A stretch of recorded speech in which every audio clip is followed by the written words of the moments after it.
Okay. Well, first of all, yeah. Good morning, afternoon, evening, whatever to everybody, and just thank you very much for the invitation to join this webinar, because it's also very interesting for me, for us as company, to know what's going on and to participate in such events. So thanks, Dick, thanks, Cordula, for this invitation. No? And I'm going to put the presentation on. No.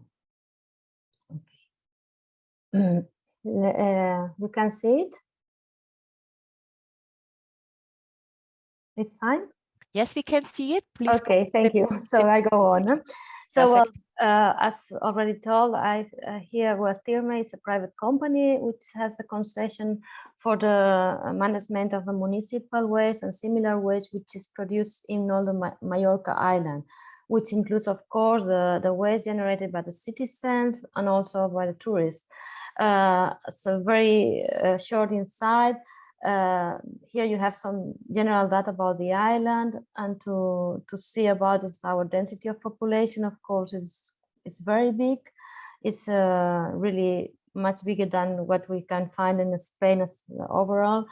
And we have an annual tourist inflow of approximately 11 million visitors. And we have also registered population, which is here of almost 900,000 inhabitants. This, of course, gives very specific inputs and also quite difficult ways to approach to very different environmental issues on the island, which is a very sensitive land territory because of these peculiarities. No, it's we are very much dependent of from water resources because we have a scarcity, and we have of course also scarcity territory, and we live on our nature, our landscape, because of the tourism. Also, it's also one of the main activities. You have here some data about that, no? And for us, what is important also is the high seasonality, which is related to that.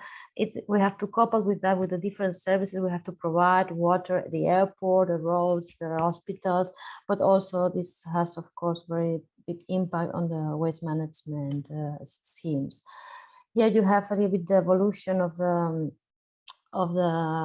human pressure index, which has been increasing year by year, and now it's a little more stable, but still like that. And here to have an approach, I give you some data. This is before pandemic, of course, 2019. Then what happened here in 2020 on the island, 2021 and 2022. But we can see generally is that the behavior on waste generation is really much linked to the month by month. We follow that to the income of tourists, of course. The high seasonality is here, and this is really extremely linked and dependent on tourist flows. That, of course, was extremely different in 2020, and this behavior is related to pandemic. So we could see really that year how big is the impact of tourist activity, especially with waste management. And this conditions all our schemes and make us to work very, very deep with, especially with all this touristic sector, to try to achieve a scheme which is sustainable and which can be handled and give opportunities for better nature, better landscapes, and better business also on the island. The global input on waste you see here also with the years. It's not here 2020, but this will be the general view. So we see that there is this seasonality always happening, not just in Mallorca, also in the other islands, Menorca, Ibiza, but I will focus on the Mallorca problem.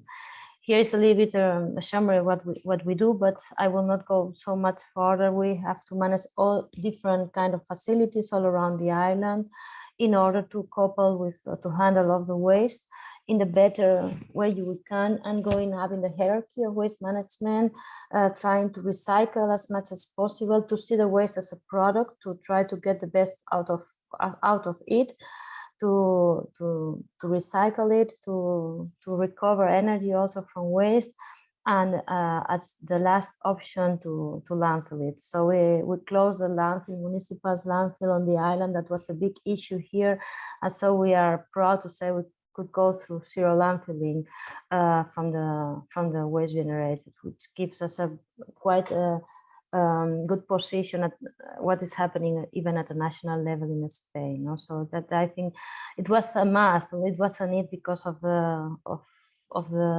island issues that we have to focus on doing that. So it was, I think we are proud of that, but it was also a must. We could not stay without that. If not, the island has become a big landfill in few years.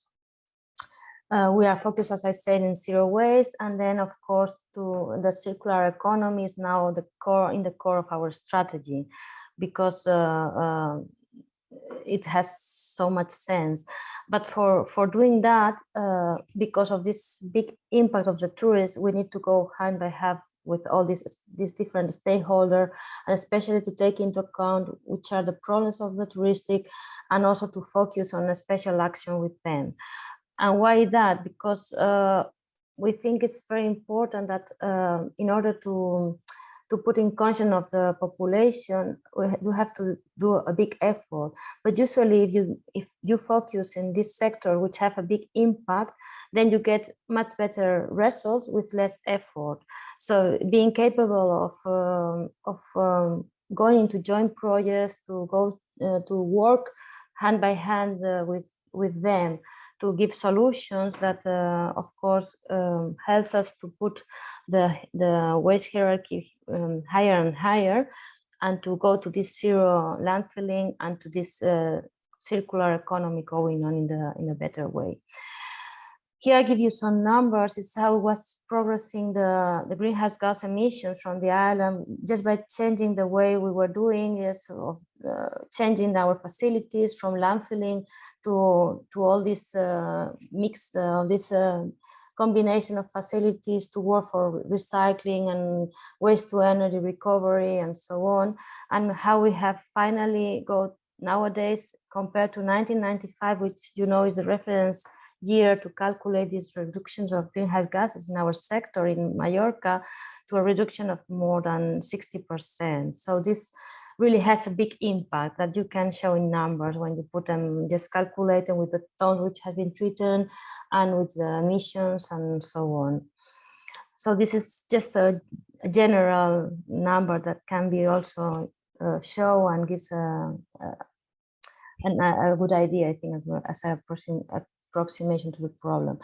But I wanted to bring here today something which is much more concrete. I think later on, and I think Tony Riera is going to most probably present a more holistic approach of what's going on, but from the Fundación Impulsa. But I wanted to bring here just something which is maybe a small project, but for us a big one, which has been considered the best practice in the touristic sector, in the circular economy projects, and it's called, Circular Hotel Project. The Finhava is a platform for that. So I wanted just to give some inputs about that one, because I think it's interesting to see, because it's about numbers, about measurements, it's about calculation, and it's about what is more important, how you can put together and to get in conscious to the different actors which have something to do, something to say on circular economy. It's here for a concrete fraction of waste, which is the organic fraction, which is selective collected in Mallorca.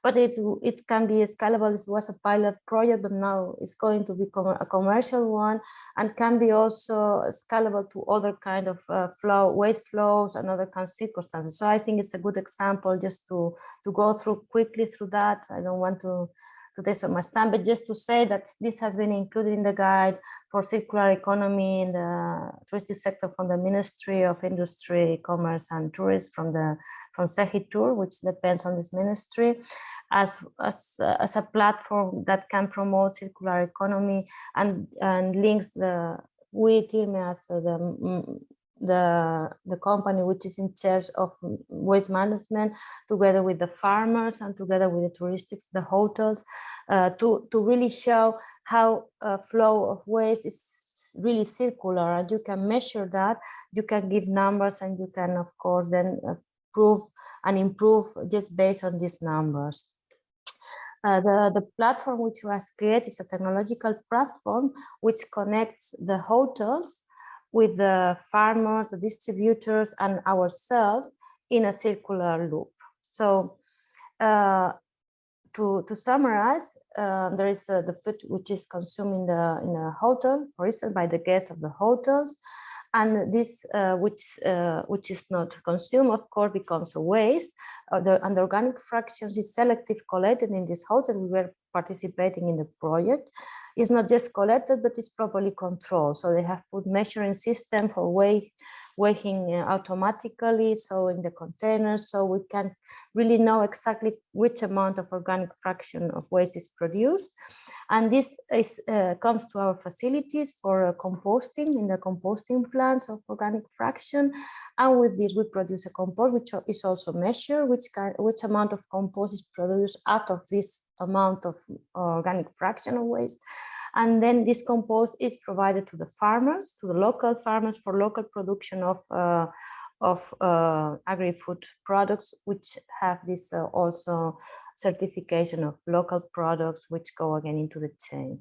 This goes through the distributors into the hotels again, which have also the compromise to buy these products, and then comes again into the system. So this shows very easily in just taking this as an example of how circularity goes on, and it's also properly calculated. So the platform is based on blockchain, that we can ensure what's and it's traceable, and you can get certificates and how this organic fraction has get into this circular process.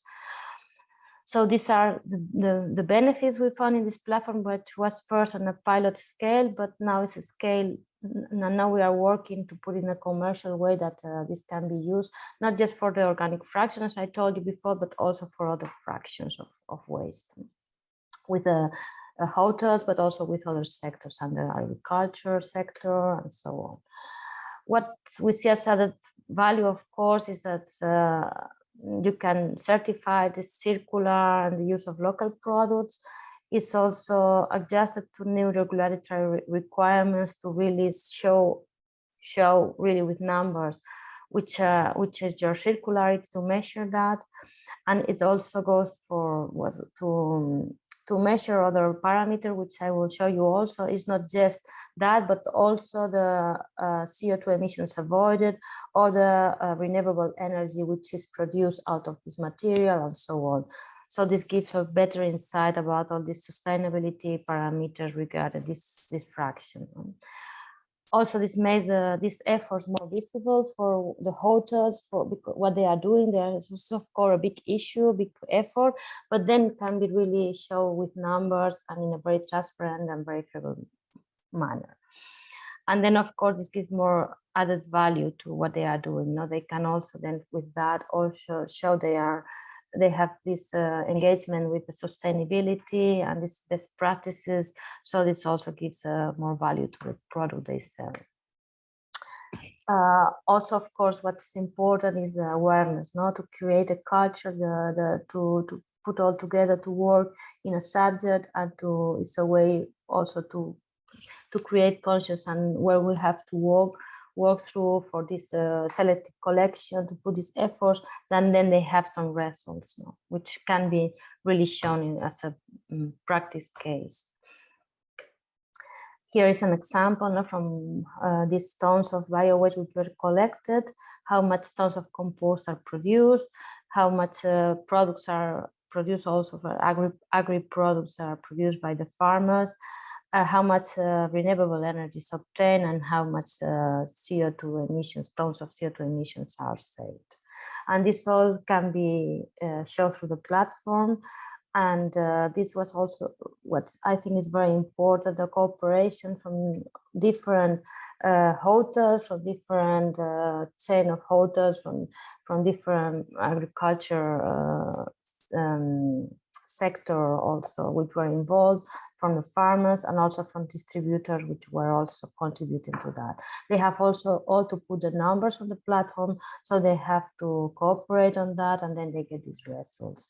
I'm not going to go into detail. This is how the platform looks like.